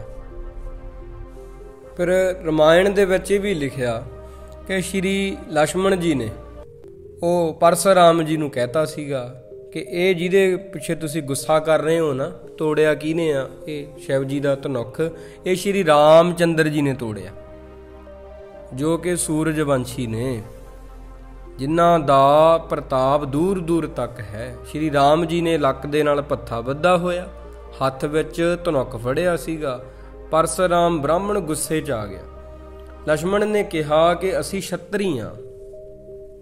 ਉਹ ਕਹਿਣ ਲੱਗੇ ਅਸੀਂ ਛਤਰੀ ਹਾਂ ਤੇ ਸਾਡਾ ਇਹ ਸ਼ਾਸਤਰਾਂ ਨਾਲ ਇਹ ਚੀਜ਼ਾਂ ਕਰਨੀਆਂ ਸਾਡਾ ਨਿੱਕੇ ਹੁੰਦਿਆਂ ਦਾ ਬਚਪਨ ਤੋਂ ਹੀ ਸੁਭਾਅ ਬਣਿਆ। ਅਸੀਂ ਨਿੱਕੇ ਹੁੰਦਿਆਂ ਨੇ ਬਚਪਨ 'ਚ ਹੀ ਬੜੇ ਸ਼ਾਸਤਰ ਤੋੜੇ, ਬਹੁਤ ਜ਼ਿਆਦਾ ਧਨੁੱਖ ਤੋੜਿਆ। ਫਿਰ ਕੀ ਹੋ ਗਿਆ ਜੇ ਇੱਕ ਹੋਰ ਤੋੜਤਾ? ਪਰ ਉਹਨਾਂ ਦੀ ਗੱਲ ਇਹ ਹਜਮ ਨਹੀਂ ਹੋਈ। ਉਹ ਕਹਿਣ ਲੱਗੇ, ਹੇ ਰਾਮ, ਘਰ ਵਿੱਚ ਪਏ ਹੋਏ ਸ਼ਿਵ ਜੀ ਦੇ ਧਨੁੱਖ ਨੂੰ ਤੋੜ ਕੇ ਮਾਤਾ ਸੀਤਾ ਨੂੰ ਲੈ ਕੇ ਜਾਣਾ ਚਾਹੁੰਦਾ। ਦੱਸ ਤੂੰ ਕੌਣ ਆ? ਸੱਚ ਦੱਸੇ ਤੋਂ ਬਿਨਾਂ ਤੇਰੇ ਪ੍ਰਾਣ ਨਹੀਂ ਬਚਣਗੇ, ਨਹੀਂ ਤਾਂ ਗਲੇ ਉੱਤੇ ਕਹਾੜੀ ਦੀ ਧਾਰ ਸਹਾਰ ਮੇਰੀ, ਤੇਰੇ ਗਲੇ ਉੱਪਰ ਮੈਂ ਕਹਾੜੀ ਦੀ ਧਾਰ ਫੇਰ ਦੂੰਗਾ। ਹੇ ਰਾਮ, ਤੂੰ ਰਣ ਨੂੰ ਛੱਡ ਕੇ ਘਰ ਨੂੰ ਚਲਿਆ ਜਾ। ਲੜਾਈ ਵਿੱਚ ਮਰਨਾ, ਇੱਕ ਵੀ ਪਲ ਇੱਥੇ ਖੜਾ ਰਿਹਾ ਮਾਰਿਆ ਜਾਏਗਾ। ਜਾਣਤ ਹੂੰ ਅਬ ਲੋਕ ਮੁਝੇ ਹਟ ਏਕ ਬਲੀ ਨੇ ਠਾੜ ਰਹੇਂਗੇ। ਵੀ ਤੂੰ ਮੇਰੇ ਜ਼ੋਰ ਨੂੰ ਨਹੀਂ ਜਾਣਦਾ, ਮੇਰੇ ਵਿੱਚ ਬਹੁਤ ਜ਼ੋਰ ਹੈ। ਤਾਂ ਪਰਸ਼ੂਰਾਮ ਨੇ ਆਪਣਾ ਜ਼ੋਰ ਉੱਥੇ ਦਿਖਾਇਆ। ਜਦੋਂ ਬਹੁਤ ਕ੍ਰੋਧ ਧਾਰ ਕੇ ਪਰਸ਼ੂਰਾਮ ਬੋਲੀ ਗਏ, ਉਦੋਂ ਕਬ ਬਾਚ ਸ਼੍ਰੀ ਰਾਮ ਚੰਦਰ ਜੀ ਕਹਿਣ ਲੱਗੇ, ਸਾਤ ਸਮੁੰਦਰਨ ਲੋ ਗਰਵੇਗਰ ਭੂਮ ਆਕਾਸ਼ ਦਊ ਥਰਹਾਨੇ ਜਸ਼ ਭੁਜੰਗ ਦਿਸਾ ਵਿਦਸਾਨ ਕੇ ਦਾਨਵ ਦੇਵ ਦੋਹੰਗ ਡਰ ਮਾਨੇ। ਕਹਿਣ ਲੱਗੇ, ਦੇਖੋ ਜੀ, ਮੈਂ ਤੁਹਾਡਾ ਸਤਿਕਾਰ ਕਰਦਾ ਪਰਸ਼ੂਰਾਮ ਜੀ, ਪਰ ਤੁਸੀਂ ਜਾਣਦੇ ਨਹੀਂ, 7 ਸਮੁੰਦਰ ਵੀ ਮੈਥੋਂ ਡਰਦੇ, ਪਹਾੜ ਵੀ ਦਬਦੇ ਆ, ਧਰਤੀ ਆਕਾਸ਼ ਦੋਵੇਂ ਕੰਬਦੇ ਆ, ਚੌਹਾਂ ਪਾਸਿਆਂ ਦੇ ਚੌਹਾਂ ਕੋਨਿਆਂ ਦੇ ਜਸ਼ ਤੇ ਭੁਜੰਗ ਦੇਵਤੇ ਦੈਂਤ ਮੈਨੂੰ ਮੰਨਦੇ ਆ। ਸ਼੍ਰੀ ਰਾਮ ਚੰਦਰ ਜੀ ਨੇ ਹੱਥ ਵਿੱਚ ਧਨੁੱਖ ਲੈ ਲਿਆ। ਕਹਿਣ ਲੱਗੇ, ਦੱਸੋ ਕ੍ਰੋਧ ਨਾਲ ਕਿਹਦੇ ਉੱਤੇ ਤੀਰ ਚਲਾਵਾਂ? ਸ਼੍ਰੀ ਰਾਮ ਚੰਦਰ ਜੀ ਹੱਥ ਵਿੱਚ ਧਨੁੱਖ ਲੈ ਕੇ ਕਹੀ ਜਾਂਦੇ ਆ, ਦੱਸੋ ਜੀ ਕਿਹਦੇ ਉੱਤੇ ਤੀਰ ਖਿੱਚੀਏ? ਹੇ ਪਰਸ਼ੂਰਾਮ, ਤੂੰ ਬ੍ਰਾਹਮਣ ਹੈ ਤੇ ਬ੍ਰਾਹਮਣ ਉੱਤੇ ਤੀਰ ਖਿੱਚਣਾ ਛਤਰੀ ਧਰਮ ਤੋਂ ਉਲਟ ਹੁੰਦਾ, ਛਤਰੀਆਂ ਦਾ ਇੱਕ ਧਰਮ ਨਹੀਂ ਹੁੰਦਾ। ਸ਼੍ਰੀ ਰਾਮ ਚੰਦਰ ਜੀ ਨੇ ਪਰਸ਼ੂਰਾਮ ਜੀ ਨੂੰ ਕਿਹਾ ਇਹ ਸ਼ਬਦ। ਤਾਂ ਅੱਗੇ ਕਲਗੀਧਰ ਜੀ ਕਹਿੰਦੇ ਆ, ਪਰਸ਼ੂਰਾਮ ਬਾਚ ਰਾਮ ਸੋ ਜੇ ਤਕ ਬੈਨ ਕਹੇ ਸੋ ਪੈ ਫੇਰ ਕਹੇ ਤੋ ਪੈ ਜੀਤ ਨ ਜੈ ਹੋ, ਹਾਥ ਹਥਿਆਰ ਗਹੇ ਸੋ ਗਹੇ ਜੋ ਪੈ ਫੇਰ ਗਹੇ ਤੋ ਪੈ ਫੇਰ ਨ ਲੈ ਹੋ। ਸ਼੍ਰੀ ਰਾਮ ਜੀ ਨੂੰ ਪਰਸ਼ੂਰਾਮ ਨੇ ਕਿਹਾ, ਜਿੰਨੇ ਕ ਬਚਨ ਪਿੱਛੇ ਤੂੰ ਕਹੇ ਆ ਉਹ ਕਹਿ ਲੈ, ਪਰ ਜੇਕਰ ਹੁਣ ਤੂੰ ਕਹੇਗਾ ਨਾ, ਜਿਉਂਦਾ ਨਹੀਂ ਬਚ ਕੇ ਜਾਏਗਾ। ਹੱਥ ਵਿੱਚ ਹਥਿਆਰ ਜਿਹੜੇ ਫੜ ਲਏ ਆ ਸੋ ਫੜ ਲਏ ਆ, ਪਰ ਜੇਕਰ ਹੁਣ ਮੁੜ ਕੇ ਫੜੇਗਾ ਫਿਰ ਮੁੜ ਕੇ ਤੂੰ ਲੱਭ ਨਹੀਂ ਸਕਦਾ। ਜਦੋਂ ਪਰਸ਼ੂਰਾਮ ਰਣ ਵਿੱਚ ਕ੍ਰੋਧ ਕਰੇਗਾ, ਹੇ ਰਘੁਬੀਰ, ਦੱਸ ਭੱਜ ਕੇ ਤੂੰ ਕਿੱਥੇ ਜਾਣ ਬਚਾਵੇਂਗਾ? ਮੇਰੇ ਭਗਵਾਨ ਸ਼ਿਵ ਜੀ ਦਾ ਧਨੁੱਖ ਤੋੜ ਕੇ ਸੀਤਾ ਨੂੰ ਲੈ ਚੱਲਿਆ। ਕਦੋਂ ਤੱਕ ਘਰ ਜਾਏਗਾ? ਜਾਣ ਨਹੀਂ ਦੇਵਾਂਗਾ। ਰਮਾਇਣ ਦੇ ਵਿੱਚ ਇਹ ਵੀ ਲਿਖਿਆ ਕਿ ਸ਼੍ਰੀ ਲక్ష్మణ ਜੀ ਨੇ ਆਪਣੇ ਜਿਹੜਾ ਧਨੁੱਖ ਸੀਗਾ ਉਹ ਤਿਆਰ ਕਰ ਲਿਆ ਤੇ ਤੀਰ ਪੱਥੇ ਚੋਂ ਕੱਢਣ ਲੱਗੇ ਪਰਸ਼ੂਰਾਮ ਜੀ ਨੂੰ ਮਾਰਨ ਵਾਸਤੇ, ਕਿ ਤੁਸੀਂ ਮੇਰੇ ਭਰਾ ਨੂੰ ਮਾਰਨ ਦੀਆਂ ਗੱਲਾਂ ਕਰਦੇ ਹੋ ਮੇਰੇ ਸਾਹਮਣੇ। ਸ਼੍ਰੀ ਰਾਮ ਜੀ ਨੂੰ ਕੋਈ ਮਾੜਾ ਬੋਲ ਜੇ ਉਹਨਾਂ ਦੇ ਭਰਾ ਦੇ ਹੁੰਦਿਆਂ ਇਹ ਕਿਵੇਂ ਹੋ ਜਾਊਗਾ, ਉਹਨਾਂ ਦੇ ਭਰਾਤਾ ਦੇ ਹੁੰਦੇ। ਪਰ ਸ਼੍ਰੀ ਰਾਮ ਚੰਦਰ ਜੀ ਠੰਡੇ ਸ਼ਾਂਤ ਸੁਭਾਅ ਦੇ, ਉਹਨਾਂ ਨੇ ਲక్ష్మణ ਜੀ ਨੂੰ ਰੋਕਿਆ ਕਿ ਆਪਣਾ ਇਹ ਧਰਮ ਨਹੀਂ, ਇੱਕ ਛਤਰੀ ਬ੍ਰਾਹਮਣ ਦੇ ਉੱਪਰ ਇਦਾਂ ਵਾਰ ਨਹੀਂ ਕਰਦਾ ਹੁੰਦਾ। ਉਦੋਂ ਫਿਰ ਕਵੀ ਜੀ ਕਹਿੰਦੇ ਨੇ, ਗੁਰਸਿੱਖ ਪਿਆਰਿਓ ਜਿਹੜੇ ਹਨ ਜਿਨ੍ਹਾਂ ਨੇ ਰਮਾਇਣ ਲਿਖੀ ਆ ਉਹਦੇ ਵਿੱਚ ਇਹ ਚੀਜ਼ਾਂ ਲਿਖੀਆਂ ਹੋਈਆਂ ਨੇ ਸਾਰੀਆਂ। ਜਦੋਂ ਵਾਰ-ਵਾਰ ਸਾਰਿਆਂ ਦੇ ਕਹਿਣ ਤੇ ਕਿ ਸ਼੍ਰੀ ਰਾਮ ਚੰਦਰ ਜੀ ਅਵਤਾਰ ਨੇ ਤੇ ਪ੍ਰਮਾਤਮਾ ਦਾ ਹੀ, ਤਾਂ ਪਰਸ਼ੁਰਾਮ ਕਹਿਣ ਲੱਗਾ ਮੈਂ ਉਦੋਂ ਹੀ ਤੁਹਾਨੂੰ ਮਨ ਵਿੱਚ ਸੱਚਾ ਪ੍ਰਭੂ ਜਾਣੂੰਗਾ ਕਿ ਸੱਚਮੁੱਚ ਹੀ ਜੇ ਰਾਮ ਅਵਤਾਰ ਕਹਾਉਂਦੇ ਹੋ, ਜਿਸ ਤਰ੍ਹਾਂ ਸ਼ਿਵ ਜੀ ਦਾ ਤੁਸੀਂ ਧਨੁੱਖ ਤੋੜ ਦਿੱਤਾ ਹੈ, ਤਿਵੇਂ ਤੁਸੀਂ ਮੈਨੂੰ ਆਪਣਾ ਜ਼ੋਰ ਵੀ ਮੈਨੂੰ ਦੁਬਾਰਾ ਦਿਖਾਓ। ਤਿਵੇਂ ਹੀ ਹੱਥ ਵਿੱਚ ਗਦਾ, ਸਰੰਗ, ਧਨੁੱਖ, ਸੁਦਰਸ਼ਨ ਚੱਕਰ, ਹਿਰਦੇ ਵਿੱਚ ਤ੍ਰਿਗੁਲਤਾ ਨਾਲ ਸੋਭਾ ਵਾਲੇ ਹੋਵੋ, ਅਰਥਾਤ ਚਤੁਰਭੁਜ ਰੂਪ ਦੇ ਵਿੱਚ ਦਰਸ਼ਨ ਦਿਓ ਮੈਨੂੰ, ਫਿਰ ਮੈਂ ਮੰਨੂੰਗਾ। ਐਵੇਂ ਕਿਵੇਂ ਮੰਨ ਲੂੰਗਾ? ਤਹੂੰ ਗਦਾ ਕਰ ਸਾਰੰਗ ਚਕਰ ਲਤਾ ਭ੍ਰਿਗ ਕੀ ਉਰ ਮੱਧ ਸਹਾਓ, ਮੇਰੋ ਉਤਾਰ ਕੁਵੰਡ ਮਹਾਬਲ ਮੂੰਹ ਕੋ ਆਜ ਚੜਾਏ ਦਿਖਾਓ। ਵੀ ਚਤੁਰਭੁਜ ਰੂਪ ਦੇ ਵਿੱਚ ਮੈਨੂੰ ਦਰਸ਼ਨ ਦਿਓ, ਇਹ ਵੱਡੇ ਬਲ ਵਾਲੇ, ਮੇਰੇ ਇਸ ਧਨੁੱਖ ਦਾ ਚਿੱਲਾ ਅੱਜ ਉਤਾਰ ਕੇ ਫਿਰ ਮੈਨੂੰ ਚੜਾ ਕੇ ਦਿਖਾਓ, ਜਿਹੜਾ ਮੇਰੇ ਕੋਲ ਧਨੁੱਖ ਆ। ਇਹ ਕਿਹਾ ਸੀਗਾ।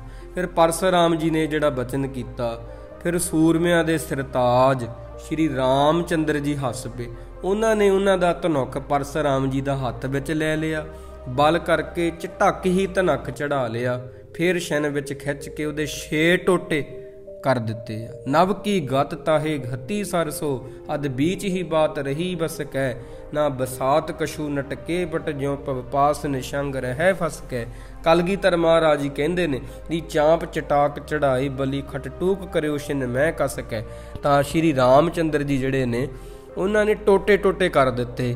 ਇੰਨੀ ਭਿਅੰਕਰ ਆਵਾਜ਼ ਪੈਦਾ ਹੋਈ, ਆਕਾਸ਼ ਦੀ ਛਾਤੀ ਵਿੱਚ ਤੀਰ ਜਾ ਲੱਗਾ ਹੋਵੇ ਤੇ ਆਕਾਸ਼ ਜਿਵੇਂ ਫਟ ਗਿਆ ਹੋਵੇ, ਬੱਦਲ ਫਟਣ ਦੀ ਜਿਵੇਂ ਆਵਾਜ਼ ਆਉਂਦੀ, ਇਦਾਂ ਸਾਰਾ ਕੁਝ ਹਿੱਲ ਗਿਆ, ਧਰਤੀ ਵੀ ਹਿੱਲ ਗਈ ਸਾਰੀ।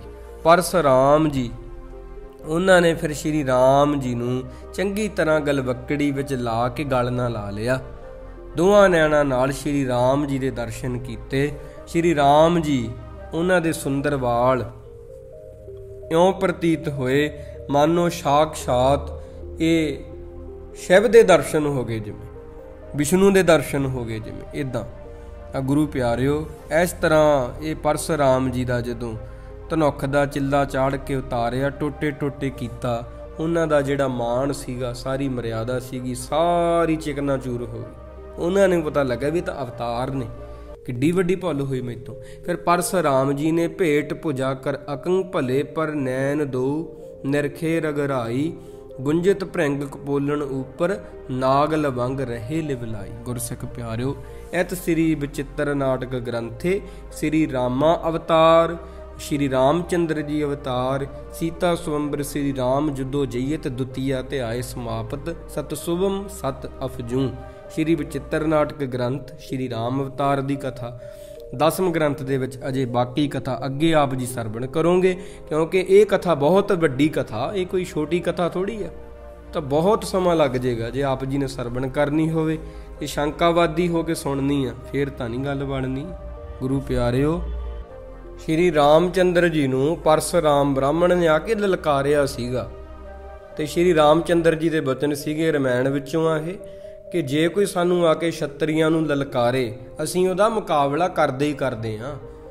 ਇਹ ਨਹੀਂ ਭਾਵੇਂ ਕਾਲ ਹੀ ਆ ਜਾਏ ਫਿਰ ਅਸੀਂ ਉਹਦਾ ਮੁਕਾਬਲਾ ਕਰਨਾ ਹੀ ਕਰਨਾ। ਪਰ ਹਾਂ, ਤੁਸੀਂ ਬ੍ਰਾਹਮਣ ਹੋ, ਛਤਰੀ ਜਿਹੜੇ ਆ ਬ੍ਰਾਹਮਣਾਂ ਦਾ, ਤੇ ਇਸਤਰੀਆਂ ਤੇ ਵਾਰ ਨਹੀਂ ਕਰਦੇ, ਇਸ ਕਰਕੇ ਤੁਸੀਂ ਬ੍ਰਾਹਮਣ ਹੋ, ਅਸੀਂ ਤੁਹਾਡੇ ਤੇ ਵਾਰ ਨਹੀਂ ਕਰ ਸਕਦੇ।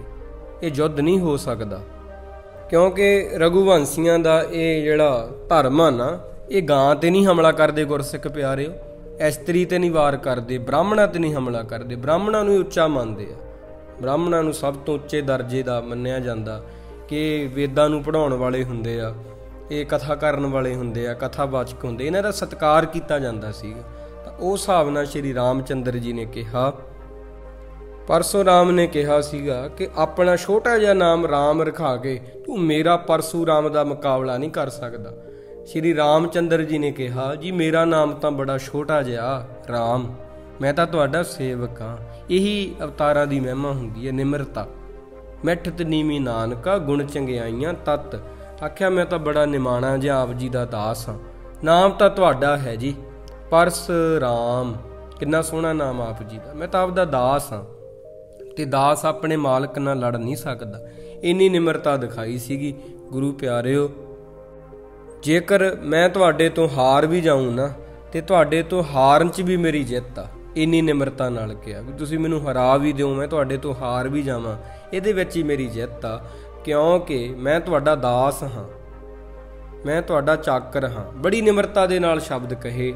ਤਾਂ ਕਿਹਾ ਵੀ ਤੁਸੀਂ ਪਰਸੁਰਾਮ ਹੋ, ਪਰ ਤੁਸੀਂ ਆਪਦੇ ਰਾਮ ਨੂੰ ਪਛਾਣਿਆ ਨਹੀਂ। ਬਹੁਤ ਨਿਮਰਤਾ, ਵੀ ਰਾਮ ਤੁਹਾਡਾ ਦਾਸ ਆ, ਮੈਨੂੰ ਪਛਾਣਿਆ ਹੀ ਨਹੀਂ ਤੁਸੀਂ। ਸ਼੍ਰੀ ਰਾਮਚੰਦਰ ਜੀ ਨੇ ਉਹ ਜੋ ਪਰਸੁਰਾਮ ਜੀ ਦਾ ਕਮਾਨ ਤੀਰ ਸੀਗਾ, ਤੀਰ ਕਮਾਨ ਧਨੁੱਖ ਬਾਣ, ਉਹਨੂੰ ਚਲਾ ਕੇ ਜਦੋਂ ਦਿਖਾਇਆ, ਉਹਨਾਂ ਨੂੰ ਪੂਰਨ ਰੂਪ ਦੇ ਵਿੱਚ ਯਕੀਨ ਹੋ ਗਿਆ ਵੀ ਇਹ ਵਿਸ਼ਨੂੰ ਦੇ ਅਵਤਾਰ ਹੀ ਨੇ। ਗੁਰਸਿੱਖ ਪਿਆਰਿਓ, ਉਹਨਾਂ ਨੂੰ ਚਤੁਰਭੁਜ ਦੇ ਰੂਪ ਦੇ ਵਿੱਚ ਵੀ ਦਰਸ਼ਨ ਦਿੱਤੇ। ਇਹ ਕਲਗੀਧਰ ਮਹਾਰਾਜ ਨੇ ਕਥਾ ਜੋ ਹੈ ਕਹੀ ਆ ਦਸਮ ਗ੍ਰੰਥ ਵਿੱਚ। ਸੋ ਅਗਲੀ ਕਥਾ ਆਪ ਜੀ ਅੱਗੇ ਸਰਵਣ ਕਰੋਗੇ। ਗੁਰੂ ਪਿਆਰਿਓ, ਮਹਾਰਾਜ ਸੱਚੇ ਪਾਤਸ਼ਾਹ ਕਲਗੀਧਰ ਜੀ ਦੀ ਸ਼ਾਨ ਬੜੀ ਨਿਰਾਲੀ ਹੈ। ਜੁਗਾਂ ਜੁਗਾਂ ਵਿੱਚ ਅਵਤਾਰ ਆਉਂਦੇ ਆ, ਸਮਾਂ ਪਾ ਕੇ ਚਲੇ ਜਾਂਦੇ ਆ, ਪਰ ਪਰਮਾਤਮਾ ਨਾ ਆਉਂਦਾ ਹੈ ਨਾ ਜਾਂਦਾ ਹੈ। ਉਹਦੀ ਭਾਈ ਮਹਿਮਾ ਕਥੀ ਨਹੀਂ ਜਾ ਸਕਦੀ। ਏਡੀ ਵੱਡੀ ਮਹਿਮਾ ਭੁੱਲ ਚੁੱਕ ਦੀ ਖਿਮਾ। ਵਾਹਿਗੁਰੂ ਜੀ ਕਾ ਖਾਲਸਾ, ਵਾਹਿਗੁਰੂ ਜੀ ਕੀ ਫਤਿਹ।